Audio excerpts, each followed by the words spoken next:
What's good, you guys? Kentos TV back again with another review. I know I'm a little late, but yeah. So reviewing Monday Night Raw from yesterday. Man, great show overall. Show starts off. Cody Rhodes talking about what happened this past Friday with the whole, The Rock saying, basically come work for me, come work for me, basically. And he's telling the audience that, hey, I wouldn't, cross you or anything like that. Like, I couldn't lie to you guys. I've always been honest. I've always been honest with you guys. I've always been, I couldn't lie to you guys. Basically breaking it down, saying he doesn't know what he's gonna do yet, because a decision like this doesn't just affect them, like it affects his family too. So it's it. So in all honesty, like we have no idea where the story is gonna go for real, because it's gonna go all over the place. In all honesty, like this is gonna go all over, because there's no telling what Cody might do. If Cody goes heel, he's gonna be proving everybody right. He's gonna prove Kevin Owens right. He's gonna be like, oh, Kevin was right all along, and it's gonna be this whole thing with Kevin down the line, I'm sure. It's a number of things they can do with this story, and that's what's making it so good. Some people are confused because their expectations for WrestleMania is gonna be out of the window. But Seth Rollins comes out. He's basically saying, he's like, I fought by your side and everything, and he's basically just saying, like, Cody, just don't do it. Just don't do it, because you got to remember, Seth Rollins has a big thing for Roman Reigns and for the Bloodline as well. Also, The Rock, because Seth Rollins was the one that crossed Roman Reigns in the past, and then Roman became this big heel, and now he took everything out on Seth, and then The Rock came in and pushed his way in, and he's basically telling Cody, like, hey, don't make me hate you, because I don't want to. And you got to remember, if it wasn't for Seth, Cody wouldn't have won the championship. He came out on one leg playing the mind games with Roman Reigns. Roman Reigns couldn't help but just hit him in the back with the chair. Roman couldn't wait. He was like, oh, this is my opportunity to get him back for hitting me in the back. So it's a lot they can do with this storyline. You know what I'm saying? It's a lot they could do. It's gonna take a lot. I'm not gonna lie. It's gonna take a lot for them and everything. It's so many it's so many opportunities they could do. The one thing I'm assuming at Elimination Chamber is, obviously for the men, John Cena has to win. The only way it makes sense is if CM Punk wins. That's the only way it makes sense in another way. But everyone wants to see John Cena get a 17th. So the biggest face of all time against the second biggest face, of this generation would be Epic.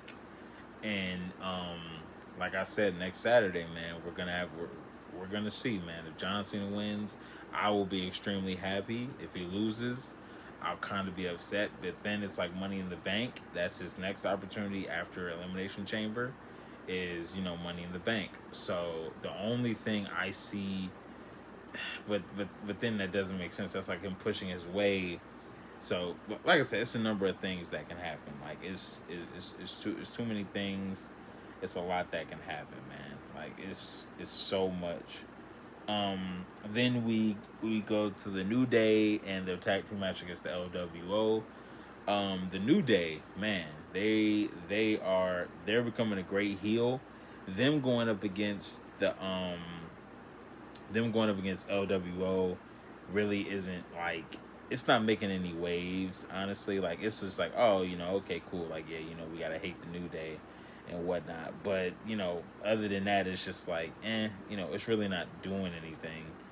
In all honesty, it's really not doing anything. Because, it just feels it's forced, in a way. And it's just a way for them to, to get more heat and everything. But, it's cool and, everything. But, it's I'm ready to see them go to the next step. Now, they're not getting as much I mean, obviously people hate them for what they did to Big E, but their match with the LWR, I was just like, it doesn't make sense. But I mean, they're still a great tag team. They just need a good feud to put them over now. You know what I'm saying? But for right now, it's just like, who really cares? Then we got Penta versus Ludwig Kaiser and Pete Dunne. It was a great match overall. Everyone loves to see Penta. Unfortunately, he gets his first loss with this triple threat match, and Ludwig Kaiser gets the win, which is kind of unfortunate, but it was a good match overall. Um, Ludwig Kaiser is really becoming like that one hated person after escaping away from Gunther, and everything, and now he's like on his own and whatnot. So now it's just like, all right, but he's doing his own as a singles competitor. But everyone already knew Ludwig Kaiser would be a great like addition to that, and everything. So it's only a matter of time before he becomes like maybe like Intercontinental Champion, maybe, or yeah, maybe Intercontinental Champion, most likely.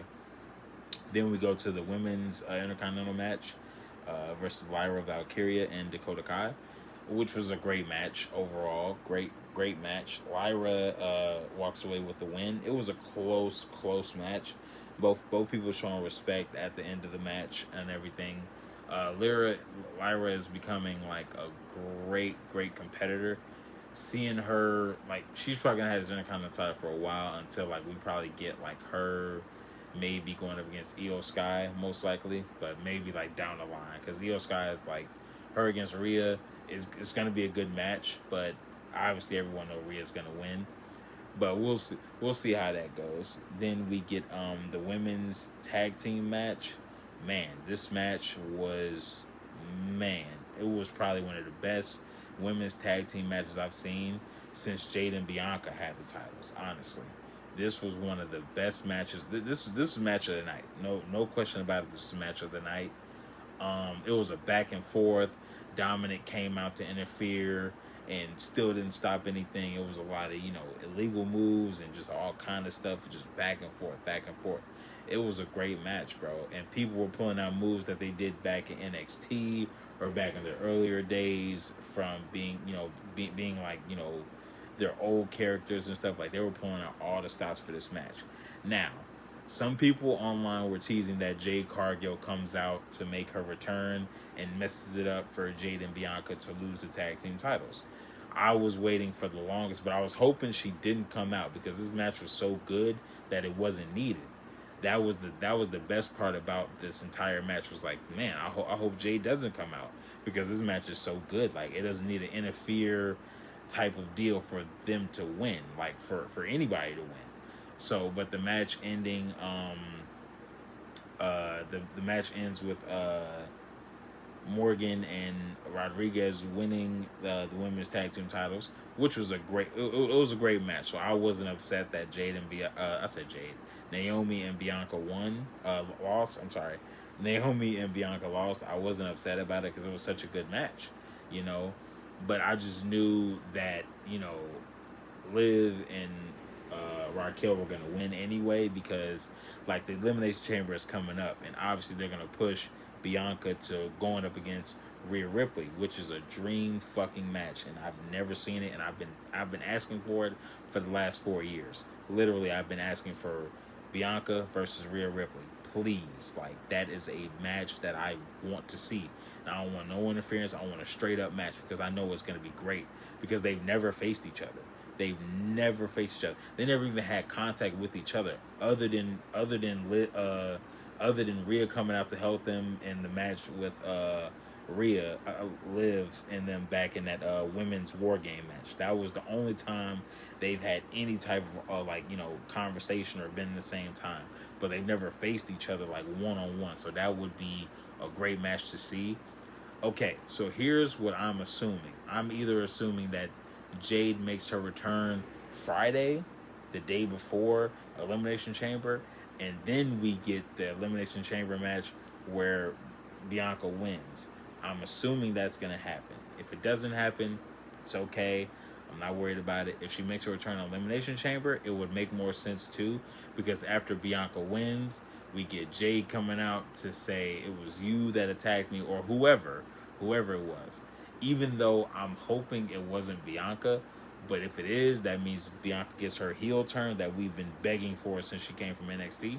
Because when she was a heel in NXT, it was great. It was great. It was always great. Even her as a face is great. But her as a heel, yeah, like it'll be great too. So,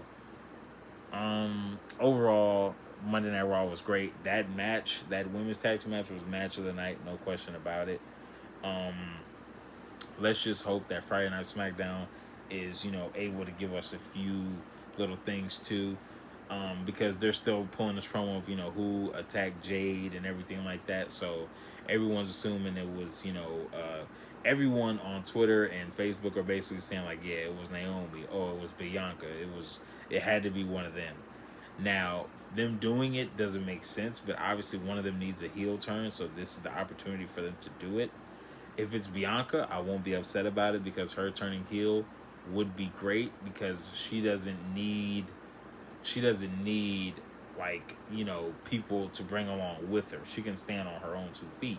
Naomi can do the same thing. Naomi as a heel didn't last long. That's the only issue. So, but yeah, it's only a matter of time to see where things will go. Let's just hope that Elimination Chamber will be just as good. But yep, if you guys have been rocking with me this long, I appreciate you guys for watching. Make sure you like, comment, and subscribe, and I'll be back with you for Friday Night SmackDown. All right, peace.